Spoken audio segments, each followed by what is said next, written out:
In retrospect, it's pretty amazing that Barack Obama got as far as he did. In 2004, the summer of 2004, Barack Obama gave the keynote address at the Democratic Convention in Boston. And when he walked to the podium, probably only a small percentage of people in the room knew how to pronounce his name. He was totally unheard of. No one knew Barack Obama. At the time, he was a state senator in Illinois. 4 years later, he once again spoke to the Democratic Convention, but this time as the nominee. Meteoric doesn't begin to describe it. How did this happen? Well, the outlines are fairly well known, though rarely talked about. A small group of Democratic donors, mostly in Chicago, decided that Barack Obama was their guy. He was the vessel for their ambitions. They paid for his campaign. They paved the way for his rise. He spent 2 years pointlessly in the United States Senate preparing to run for president in 2008, and of course, in the end, he won. But the question was, who was this man? Where did he come from? What did he spend his life doing before he became president of the United States? Well, the news media, whose job it is to answer those questions, spent the entire 2008 campaign trying to keep you from knowing the answers. By election day, most Americans knew only one thing about Barack Obama, other than he was handsome and a good communicator: hope and change. But they knew nothing about him, his origins, what he believed, and legitimate questions about those facts were turned away, as they often are, with the claim, "That's a conspiracy theory. You're crazy. Shut up." One of the most interesting moments in the 2008 campaign occurred when a man, like Obama himself, came from out of nowhere to recount his experiences with Barack Obama, the man. His name was Larry Sinclair, and he told an amazing story. He said that in 1999, he had encountered Barack Obama in Illinois, had sex with Barack Obama, and then used cocaine with him. Sinclair went on to make these claims publicly at the National Press Club in Washington, to sign a sworn affidavit, and to take a lie detector test. But he was dismissed. In fact, he was attacked. Obama shills like Ben Smith of Politico batted the claims out without refuting them. They're absurd. And the rest of the media followed suit. But the claims weren't absurd. We're not claiming they're true, but they were certainly credible. This was a first-hand account of Barack Obama's behavior by someone who was willing to sign a sworn affidavit to that effect. So the question is, whatever happened to Larry Sinclair? What's his life been like since? That's an interesting story. It turns out Larry Sinclair is still alive. He lives in Mexico. But today, he's in our studio, and we're happy to have him. Larry Sinclair, thank you so much. Thank you for inviting me. Where did you meet Barack Obama? It was by accident. I was in the Chicago area in '99 for Lee Duke's graduation from the Naval Academy. Who's Lee Duke? He's basically my godson. Okay. I had hired a limousine service. I'm sorry to interrupt. Did you live in Chicago then? No. I was actually living in Colorado. I had flown in the night before. Okay. So had hired a limousine service, had made the driver aware that if Lee couldn't leave the base, because once they graduate, some of them actually get their assignments and they're shipping out and they can't leave the base, that I was still interested in going out. And had asked the driver if he knew anybody that was available that might want to show me, Chicago. And he said he did. So well, who was the driver? His name was Jamir Motani. It was with 5-Star Limo. So you're just a guy who's in town for the night, and it sounds like you're looking to party, actually. Yeah. That's what you're really saying. Yeah. Well, I was in town for a few nights, but yeah, I was definitely looking to party. And did you make that clear to the driver? Oh yeah. Yeah. Oh yeah. There was no misunderstanding. How direct were you about that? Extremely. Extremely. Okay. Yeah. There was no doubt what I was looking for. Okay. And he picked me up at my hotel in Gurnee and drove into Chicago, pulled up in a bar outside, and there's this guy that's introduced to me as Barack Obama. It was literally that casual. Had you ever heard of him? No. Did the driver know him? Yep. The driver definitely knew him because the driver said that he was a friend. Interesting. What? How would the driver be friends with Barack Obama? I only found out later, dealing with a reporter from Bloomberg News, that apparently the limousine company had been doing business with Tony Resco, Oh, that at the time was somehow affiliated was with in Barack Obama's Obama. orbit. Yeah. Yes. Interesting. So he knew Barack Obama, and in his view, Barack Obama liked the same kind of partying you were looking for. Yeah. Okay. So sex and drugs, in other words. The sex part I wasn't so sure about until, of course, you make your move, but it became obvious very quick. The coke part I thought was interesting because of the way that I had brought it up. So I'm stepping on your story. So you pull, and I apologize. So you pull up to this bar. The driver is basically scouting some dude for you to hang out with. Correct. There's this guy, Barack Obama. Have you ever heard of Barack Obama? Never. Okay. Never. We're having drinks. I mentioned the fact that I could use something to wake up. I was extremely exhausted. So you went into the bar? Yes, sir. What kind of bar was it? I'm trying to remember. I've been trying to remember the name. I know that the glasses had 3 X's on them, because I remember taking one home for a friend of mine. What, but I mean, generally characterize it. Was it, It was working class up, bar, no, gay it was bar, upscale. strip bar? It was upscale, quiet. Wasn't really that. That really didn't have a lot of energy to it. It was more relaxed, more like a lounge as opposed to somewhere where people would go and get loud and crazy. Yeah.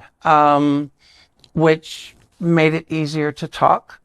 But like I said, when I brought up the fact that I could use something to wake up, he immediately knew what I was referring to, had made it clear that I was looking for coke, and I really was, and had made the suggestion that he knew where we could get it, and we left to go get it.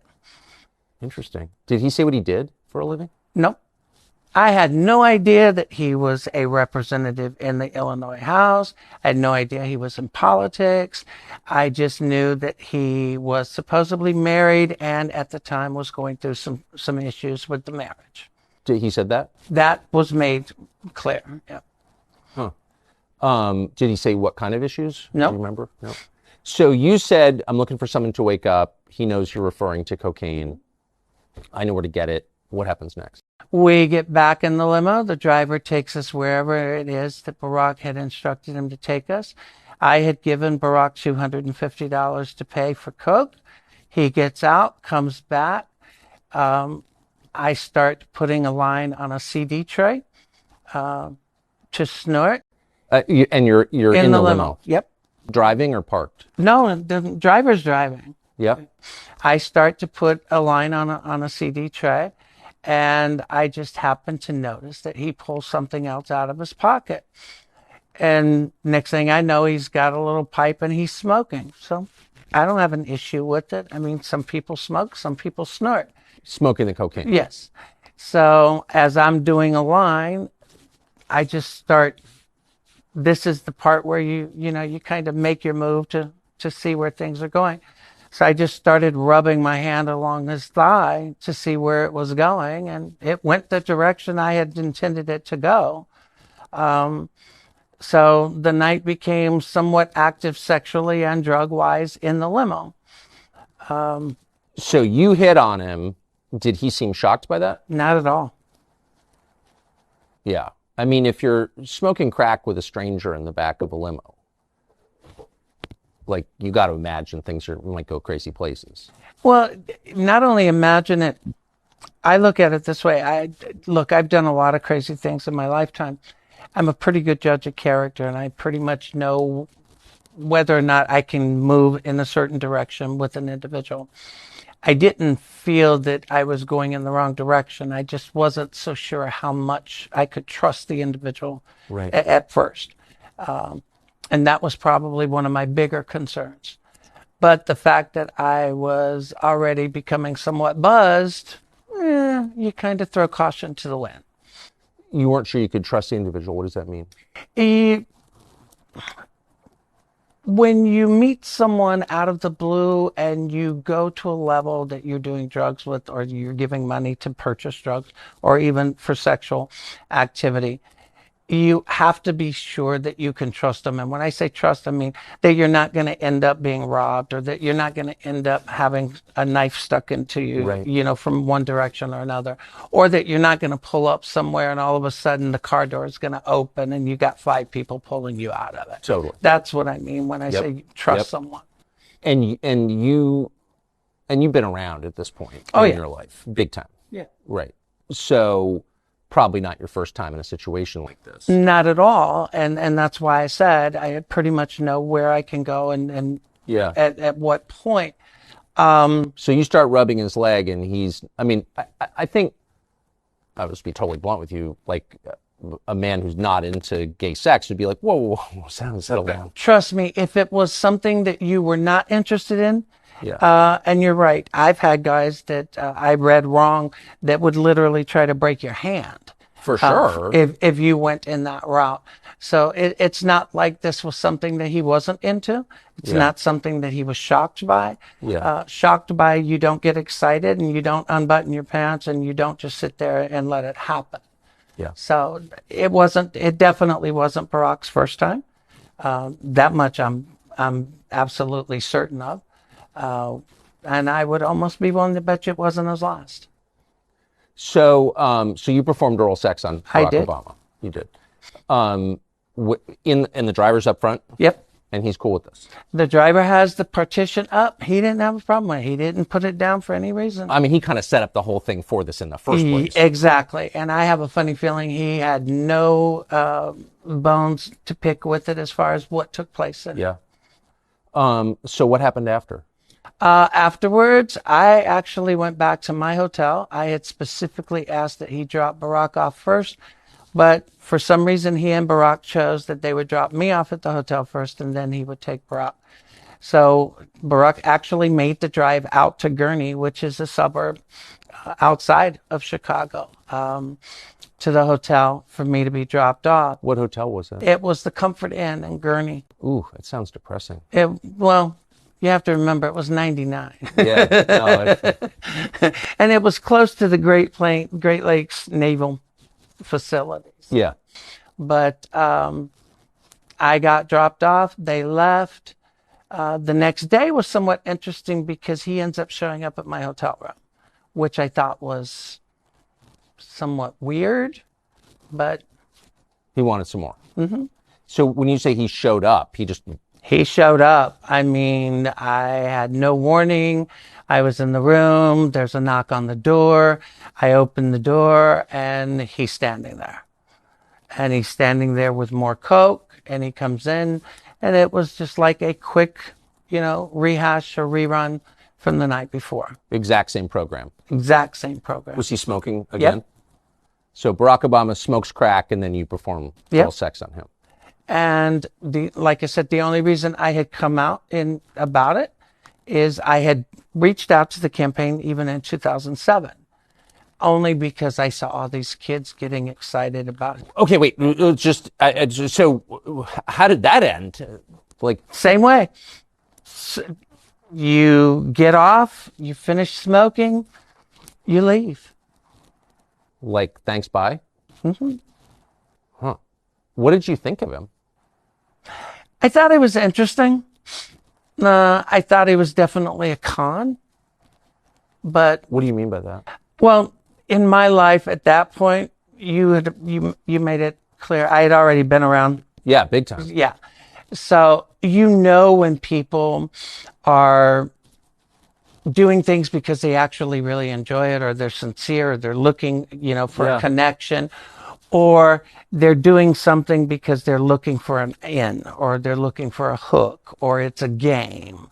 Yeah. So for me, I felt that it was a game for him. It was like, okay, what am I going to get out of it? Or is there something I can get out of it other than just, the sexual part? Right. And lucky for me, I wasn't going back to Chicago anytime soon, so it really didn't matter.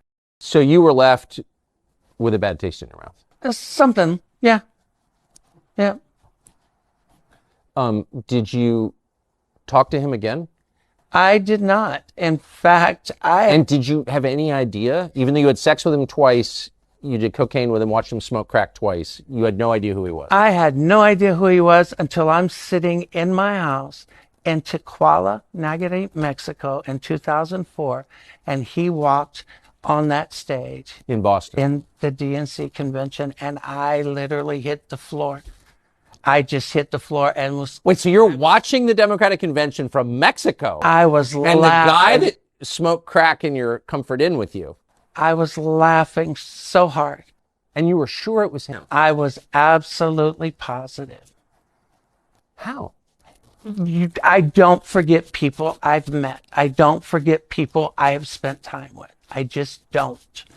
And just to restate, because I think you affirmed this, but he used his real name when you were with him. Yes, Did he call himself Barack or Barry? Barack. Barack. And so did the driver. And that's why at first when everybody was referring to him as Barry, I just didn't understand or catch on. Because like I said, I didn't know that much about him other than the fact that, hey, you know, you hook up, you know, today it's Grinder. Back then it was, you know, The limo driver. yeah, a limo driver or a bartender, you know. You ask and somebody knows somebody or somebody doesn't. Amazing. Amazing. So you're sitting there in Mexico watching this, and you think, that's the guy I had sex with who smoked crack it with me. Yep. And what do you think? Like I said, I just started cracking up. I freaked out. I had even pointed out to some friends of mine that were at the house that night, and I told them, I said, you're not going to believe this. I said, I blew this guy twice, you know, and they just start cracking up. But that's the thing about me. I've never been in the closet. I've never hid. I mean, I'm always very direct and blunt. And, you know, and I'm just like, this is unreal, you know, and I had no idea that he was going to run, you know, in 2008, but I was back from Mexico, but it was a strange feeling sitting there watching him walk across that stage and realizing who he was. Huh. So what did you do? You said you reached out to the campaign? Well, I didn't do anything in 2004, but when he announced his run for 2008, I did reach out to the campaign in late 2007 because I had seen a lot of these college kids talking about how thrilled they were, how there was a candidate who was completely honest about his entire life, his drug use, you know, what he did as when he was in school. You know, the constant back and forth. 1 minute is, yes, I did cocaine when I was younger, or no, I never did cocaine, but I smoked weed. So I just simply pointed out that all I was asking was, look, why don't you just simply come out and say, I did coke and I've done it as recently as 1999. You know, just tell the truth. Put it out there and be honest and let it stay as the truth rather than this back and forth. Never did hear anything back from them immediately. Who did you reach out to? Do you remember? I reached out to actually David Axelrod's office in Chicago. I'm trying to remember the letters because it was actually 3 letters. And did you say, I had sex with Barack Obama? This is the interesting part. My first contact with the campaign never mentioned the sex whatsoever. That was actually brought to my attention by someone who eventually reached out to me in late 2007, claiming to be with the campaign, but wasn't with the campaign. What do you mean that was pointed out to you? So you never told anyone in the Obama campaign you'd had sex with Barack Obama? Not in 2007, no. Interesting. But they knew? Yep. How? Who? Well, that's weird. I'm assuming Barack himself because the phone calls that I got in late 2007 came from a gentleman that I have repeatedly identified as Donald Young. And it was Donald Young who had mentioned to me that the campaign was not going to acknowledge the sex and the drug interaction And I was somewhat taken back because, like I said, I had never mentioned the sex to the campaign at all at that point. I had in 2008, but I had not in 2000. Okay, that is amazing, and I want to get to who Donald Young was in just a minute. But I apologize for being a bad interviewer. But let me just ask the obvious question: was what was Obama like on crack? Actually, and I hate to say this because some people are going to think I'm really crazy. I knew a lot of people that smoked it because I was in Miami in the early 80s when it became quite popular. Similar to a friend of mine that I knew in Miami, gets extremely high, calm,